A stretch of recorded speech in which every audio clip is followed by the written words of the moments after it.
자, 오늘의 첫 번째 단어부터 시작을 할 건데 우리 지난주에 숙제가 하나 있었거든요. 원소와 원자의 차이를 설명할 수 있는가?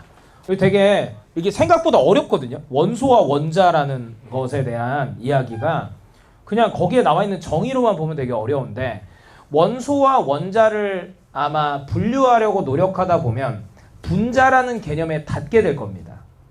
분자라는 개념에 닿는 게 중요하거든요. 한번 해볼까요? 시작할게요. 일단은 원소하면 근원 원자의 바탕 소자라서 이 문해적 접근 가지고는 뭔가 안 돼요. 근데 여기 한번 보면은 자 예를 들어보겠습니다. 한 번에 갈게요. 우리가 물을 이렇게 적잖아요. 그럼 얘를 뭐라고 하냐면 물 뭐라고 하죠? 분자라고 하는 거예요. 이게 물 분자.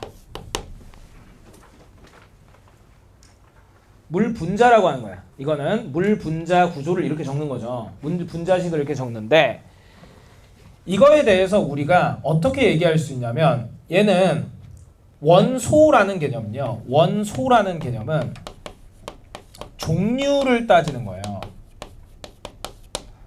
그 다음에 원자라는 것은 개수를 따지는 겁니다.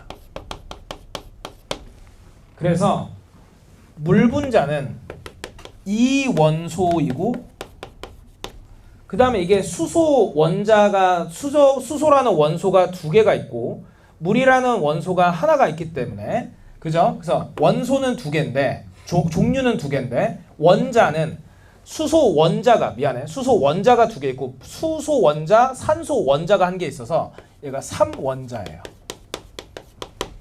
2원소 분자, 3원자 분자라고 얘기하는 거야. 이해되겠죠? 그러면 우리가 학교 다닐 때 중학교 2학년 때 여러분들이 불꽃 반응 실험을 했을 거예요. 그 불꽃 반응 실험을 할 때 종류별로 불꽃이 다르게 나타나는 것을 봤을 겁니다. 그러면 그건 원소의 불꽃 반응이에요? 원자의 불꽃 반응이에요? 원소의 불꽃 반응인 거죠. 그래서 원소와 불꽃 반응이 연달아 있었던 겁니다. 종류가 다르면 불꽃의 빛깔이 다르니까 그랬던 거다. 됐죠? 이게 과학 교과서에 있는 표현만으로 뭔가 쉽게 설득이 안 될 때가 있습니다만 알겠지? 불꽃 반응의 반응까지 뭐 적을 필요는 없습니다. 네, 불꽃 반응이란 걸 그래서 배웠다. 됐죠?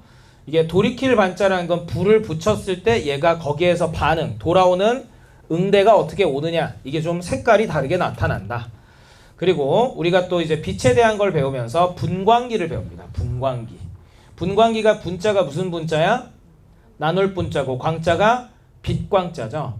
그 다음에 이제 그릇기자라는 단어를 좀 우리가 좀 알아야 하는데 여러분들이 역사를 배울 때 신석기 시대 때 굉장히 중요한 유물로 이걸 배우거든요. 그게 뭔지 아세요? 빗살무늬 토기를 배워요. 왜 그래요? 이게 뭐냐면 그 전에 구석기 때는 자연에 있는 그대로 돌을 떼서 자연 있는 그대로를 변형시킨 건데 토기라는 개념은 흙이 가지고 있는 성질 중 일부만을 제품화시킨 거예요. 그래서 인간이 처음으로 만든 제품이 그릇이에요. 그래서 그릇 기자를 쓰는 그 워딩은 인간이 만들어낸 그릇이 이 그릇 같은 인간이 제품화시킨 것 중에 기계까지 닿게 되고 AI 기술 같은 거 할 때도 기술의 기자도 이 그릇 기자를 쓰는 거예요. 기는 뭐예요? 인간이 자연 속에 있는 것의 일부 성질을 변환시켜서 자신이 원하는 이기, 자신이 원하는 형태로 바꿔낸 것들을 중국적인 시야에선 전부 다 그릇으로 보는 겁니다. 확장적으로. 그래서 인간이 제품화시킨 모든 것을 그릇이라고 명명합니다. 기계 할 때도 기자가 그래서 그릇 기자인 거예요. 알고 계셔 주시고. 그 다음 두 번째, 그렇게 분광기를 통해서 빛을 분광기를 통해서 분할시켜내면 뭐가 생겨나요? 스펙트럼이 생겨나요. 그랬을 때 이 영어 단어 좀 한번 봐주실래요?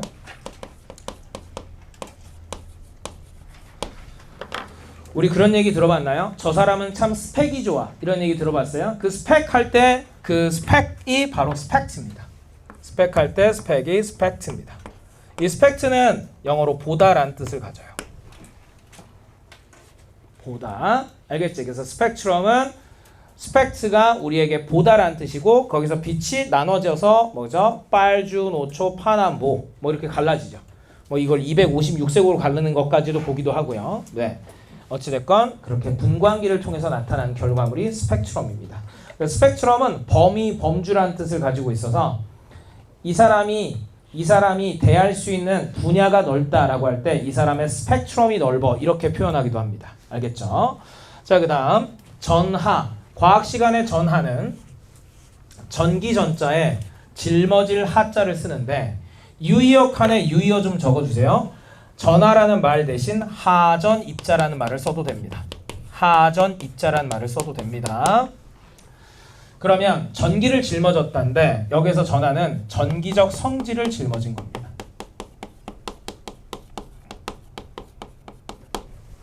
전기적 성질을 지닌 의미 칸에 적어볼까요? 전기적 성질을 지닌 입자, 이것을 전하라고 합니다. 그럼 여기서 정돈 한번 할게요. 한 사람씩 돌아가며 물어보겠습니다. 이 중에서 뭔가 과학을 졸라 잘할 것 같은 이름은 제가 물어보도록 하겠습니다.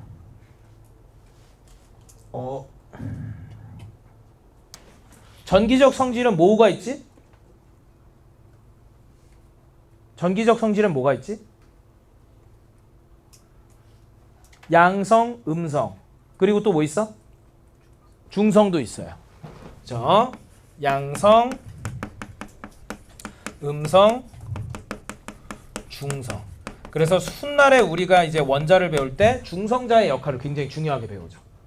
그죠? 오케이. 넘어가서 입자.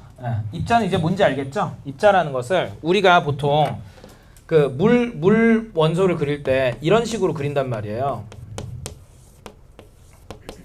이렇게 그릴 수 있잖아요. 그죠? 그럼 이걸 왜 이렇게 동그라미로 그리는가? 그죠? 서양 애들이 이게 동그라미로 그리니까 중국 애들이 이걸 뭐라고 했냐면 저건 약간 쌀알 같네. 그래서 입자로 쓰게 된 겁니다. 쌀알 입자. 이해되겠죠? 이게 중국에서 건너 들어온 겁니다. 알겠죠? 이걸 입자라고 우리가 이름을 붙이게 된 게 그거고. 됐죠? 오케이. 그 다음 넘어가서 원자. 원자는 아까 했죠? 원자는 뭘 세는 거라고요? 개수를 세는 거고. 원소는 뭘 세는 거라고? 종류를 세는 거예요. 알겠지? 오케이. 꼭 기억해 주시고요.